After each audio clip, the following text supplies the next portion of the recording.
दोस्तों, हमारे सौरमंडल का विशाल दानव जो कि जुपिटर है। कभी आपके दिमाग में सवाल आया होगा कि जुपिटर के अंदर क्या है। आपको फोटोज और वीडियोस में कई बार ये जो जुपिटर के ऊपर लेयर दिखी है कुछ और नहीं बल्कि बादल है। तो इन कलरफुल क्लाउड के अंदर क्या है, इसकी सरफेस कैसी है और जिसे गैस जायंट जुपिटर कहा जाता है, उसका कोर कैसा है और किससे बना है और ये हमारे लिए क्यों जरूरी है, यही बातें आज हम आपको बताएंगे। तो बने रहना अंत तक। आप देख रहे हैं फ्यूचर साइंस यूट्यूब चैनल। दोस्तों, वैज्ञानिकों का ऐसा मानना है कि जुपिटर जिसे प्लेनेट का राजा भी कहा जाता है, अगर हम उसको अच्छे से समझ पाएंगे तो हम हमारे यूनिवर्स और उससे बनने के पीछे की मिस्ट्री को बेहतर तरीके से समझ पाएंगे। ऐसे में ये सवाल भी आता है कि आखिर ये धरती के लिए इतना जरूरी क्यों है, यानी कि इस गैस जायंट को जानना हमारे लिए इतना इंपॉर्टेंट क्यों बन जाता है। दरअसल धरती का फॉर्मेशन किस तरीके से हुआ होगा, धरती के बनते वक्त यूनिवर्स कैसा होगा, हमारा सोलर सिस्टम कैसा होगा, ये सारी बातें जुपिटर से जानी जा सकती हैं, क्योंकि ये बहुत ही ज्यादा बड़ा ग्रह है, खास करके गैस जायंट है जिसने हमारे सोलर सिस्टम को सबसे ज्यादा इन्फ्लुएंस किया होगा। और इसी से ही नासा ने मैन मेड सैटेलाइट जुपिटर पर भेजे हैं। अभी भी कुछ सैटेलाइट वहां पर एक्टिव हैं और उन्हें मिलाकर टोटल 9 से ज्यादा सैटेलाइट जुपिटर के ऑर्बिट या उसके पास से गुजर चुके हैं। जुपिटर को एंसाइंट सिविलाइजेशन द्वारा भी वंडरिंग स्टार माना जाता था और उसके बाद गैलीलियो ने पहली बार इसके चांद की खोज की थी। एंसाइंट वक्त से भी जुपिटर का काफी ज्यादा महत्व रहा है और इस वजह से वैज्ञानिक भी इस ग्रह को और भी ज्यादा बेहतर तरीके से समझने के पीछे पड़े हुए हैं और इसी वजह से उन्होंने जूनो नाम के एक ऑर्बिटर को जुपिटर पर भेजा है जो जुलाई 2016 में जुपिटर के ऑर्बिट में पहुंचा था। और यह सबसे पहले सैटेलाइट थी जिसने गैस जायंट को अच्छे तरीके से एग्जामिन किया था और इसके बाहरी बादल और अंदर के वातावरण को भी समझा था। गैस जायंट जुपिटर पृथ्वी के मुकाबले काफी ज्यादा बड़ा है। अगर हमारी पृथ्वी एक अंगूर है तो गैस जायंट का साइज एक बास्केटबॉल जितना बड़ा है या फिर उससे भी ज्यादा, क्योंकि एक जुपिटर के अंदर 1300 से ज्यादा पृथ्वियां समा सकती हैं। जुपिटर के एटमॉस्फेयर में कितना ज्यादा अंदर जाया जाता है, प्रेशर उतना ही ज्यादा बढ़ता जाता है। इस गैस जायंट का प्रेशर बहुत ज्यादा होता है और अगर आप इसके कोर की तरफ बढ़ोगे तो धीरे धीरे महसूस होगा कि बहुत ही ज्यादा बढ़ता जा रहा है। जुपिटर के अंदर की चीजें बहुत ही ज्यादा टाइटली पैक की गई हैं और इन सारी चीजों की वजह से इसके अंदर का क्लाइमेट और एनवायरनमेंट बहुत ही ज्यादा खतरनाक रहता है, जितना हम इंसान इमेजिन भी नहीं कर सकते। जुपिटर के अगर इंटीरियर को देखें तो उसे कई लेयर्स में डिवाइड किया जा सकता है, लेकिन उन्हें ऐसे डिवाइड नहीं किया जाता क्योंकि इन सारी लेयर्स में ट्रांजिशन बहुत ज्यादा कम है। यानी जैसे पृथ्वी पर हवा के बाद तुरंत जमीन आ जाती है, यानी एटमॉस्फेयर के तुरंत बाद लैंड है, वैसा यहाँ बिल्कुल नहीं है। यहाँ गैस से लिक्विड फिर लिक्विड से सॉलिड फॉर्म में जा जाता है और इनके बीच का डिस्टेंस बहुत ज्यादा है, क्योंकि यह बहुत ज्यादा बड़ा ग्रह है। जैसे मंगल ग्रह की जमीन लाल है, यह हमें बाहर से ही दिखता है क्योंकि आप डायरेक्ट इसके सरफेस को देख सकते हैं, पर जुपिटर के साथ ऐसा बिल्कुल नहीं है। आपको जुपिटर पर जो अजीब सी डिजाइन और गोले दिखते हैं, ये असलियत में जुपिटर की जमीन नहीं बल्कि इसके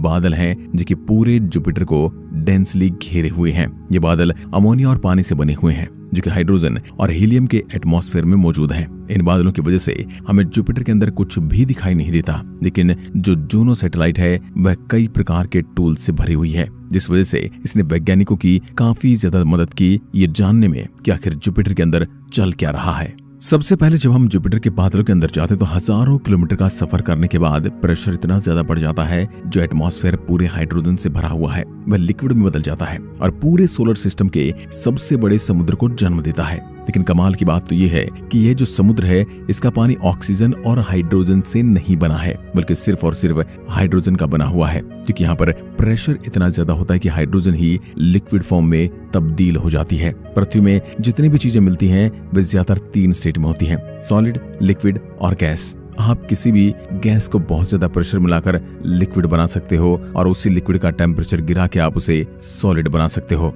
अर्थ पर भी हाइड्रोजन में बहुत ज्यादा प्रेशर डाला जाता है, तब वह लिक्विड हाइड्रोजन बन जाती है जो बहुत ही ज्यादा ठंडी होती है। लेकिन यहाँ पर मौजूद लिक्विड हाइड्रोजन तो पृथ्वी पर मिलने वाली हाइड्रोजन से भी ज्यादा ठंडी होती है। अंदाजे से जुपिटर के ओशियंस का टेम्परेचर -1700 डिग्री सेल्सियस तक जा सकता है। अगर आप जुपिटर पर गिर जाते हैं तो आपको ऐसा लगेगा जैसे आप बहुत ही ज्यादा घने धुएं से गुजर रहे हो और यह धुआं धीरे धीरे भारी होता जा रहा है और गोल भी होता जा रहा है। उसके फिर धीरे धीरे पानी की कुछ बूंदे होने का एहसास होगा और फिर आप अपने आप को समुद्र में तैरते हुए पाओगे।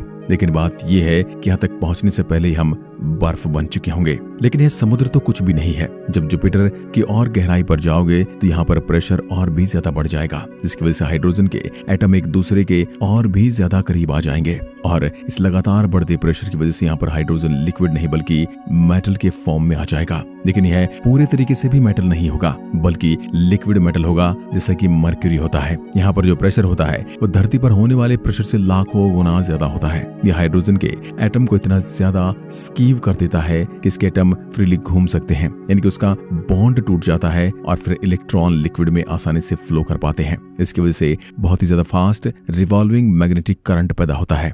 और यही कारण है कि जुपिटर का मैग्नेटिक फील्ड बहुत ही ज्यादा पावरफुल है। हाइड्रोजन के समुद्र के बाद लिक्विड मेटालिक हाइड्रोजन जुपिटर के ज्यादातर कोर को भरता है। आप भी ये बात जानते होंगे कि कोर के जितना करीब जाते हैं वहां पर टेम्परेचर भी बढ़ने लगता है। भले ही जुपिटर का जो समुद्र है उसका टेम्परेचर बहुत ज्यादा ठंडा है, लेकिन वही जो ये लिक्विड मेटालिक हाइड्रोजन है इसके अंदर जाया जाता है उसका टेम्परेचर बढ़ता जाता है। उसका कारण ये है कि यहाँ पर प्रेशर इमेंसली बढ़ जाता है। अंदाजे के लिए मैं आपको बता दूं कि जब इसके अंदर जाया जाता है तो वहां पर प्रेशर धरती के सी लेवल पर मिलने वाले प्रेशर से 100 मिलियन टाइम्स ज्यादा होता है। जी हाँ, हम 1000 की भी बात नहीं कर रहे, मिलियंस की बात कर रहे हैं। और इस वजह से यहाँ पर टेम्परेचर 10,000 डिग्री सेल्सियस तक बढ़ जाता है। और यही कारण है कि यहाँ पर कोई भी सॉलिड सरफेस नहीं है। और यही कारण है कि जुपिटर पर कभी भी लैंड नहीं किया जा सकता। और उसी के साथ अगर कोई ऐसा फ्लाइंग रोवर बना जाए ताकि जुपिटर के अंदर उड़ सके तो ये भी पॉसिबल नहीं है। जुपिटर के ऑर्बिट में रोटेट किया जा सकता है, लेकिन जुपिटर के अंदर कोई भी रोवर या फिर कोई भी सैटेलाइट अब तक हमने ऐसा डेवलप नहीं किया है जो सरवाइव कर सके। और अगर आखिर में इसकी कोर की बात की जाए तो इसके बारे में जूनो सैटेलाइट ने